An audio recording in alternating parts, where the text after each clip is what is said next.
जंगल के पास एक हरा भरा घास का मैदान था। वहाँ प्रतिदिन एक गधा आया करता था जो मोटा, ताजा और स्वस्थ था। वह बड़े आराम से वहाँ बैठकर हरी हरी घास चरा करता था और दिन भर मस्ती में मगन रहता था। उसे कोई डर नहीं था क्योंकि वह समझता था कि घास का ये मैदान जंगल से थोड़ा दूर है और यहाँ कोई शेर चीता नहीं आता। दोस्तों, एक दिन की बात है, वह गधा रोज की तरह अपने पसंदीदा मैदान में चारा चर रहा था। मौसम सुहाना था, हवा मंद मंद चल रही थी और घास बहुत मुलायम और स्वादिष्ट थी। गधा बड़े मजे से घास खा रहा था कि तभी अचानक झाड़ियों के पीछे से एक भेड़िया वहां आ पहुंचता है। वह बहुत भूखा था और शिकार की तलाश में भटकते भटकते इस मैदान में आ गया था। जैसे ही भेड़िए की नजर उस मोटे ताजे गधे पर पड़ती है, उसकी आंखें चमक उठती हैं।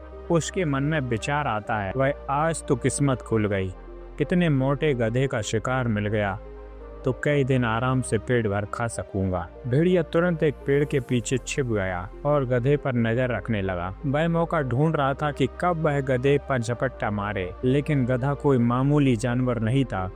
जैसे ही उसकी नजर भेड़िया पर पड़ी, वह तुरंत सतर्क हो गया। गधा समझ गया कि भेड़िया उसे मारने आया है। गधे ने तुरंत एक युक्ति सोची। वह अचानक लंगड़ा का चलने लगा और दर्द से कराहने का नाटक करने लगा। जब भेड़िया उसके पास पहुंचा तो बोला, अरे ये क्या हुआ गधे भाई, तुम लंगड़ा कर क्यों चल रहे हो? गधे ने दुखी स्वर में कहा, भेड़िया भाई क्या बताऊं, मेरे पैर में कांटा चुभ गया है और अब तो बहुत दर्द हो रहा है, चलना मुश्किल हो गया है। क्या तुम मेरी थोड़ी मदद करोगे? कृपया करके मेरे पैर से कांटा निकाल दो। भेड़िया चौंक गया, मैं कांटा निकालूं?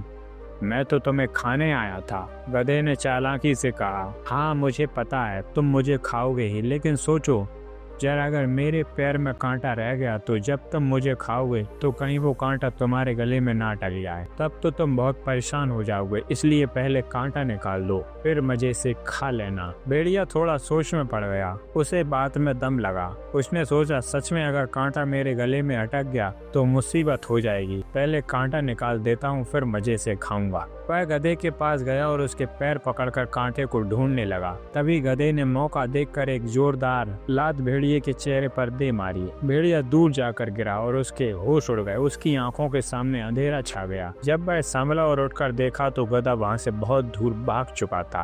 अब भेड़िया पछताने लगा। वह सोचने लगा, जो काम मेरा नहीं था वह करने के चक्कर में लात खाकर घायल हो गया और शिकार भी हाथ से चला गया। ना खुद खाया ना किसी को खाने दिया। दोस्तों, हमें ये कहानी से सीख मिलती है कि संकट के समय बुद्धि और धैर्य से काम लेना चाहिए। जो काम हमारा नहीं है या जो हमें नहीं आता उसमें जबरदस्ती दखल नहीं देना चाहिए। सूझबूझ और समझदारी सच्ची ताकत होती है। यह कहानी हमें बताती है कि मुश्किल समय में डरने की बजाय चतुराई से काम लेना चाहिए।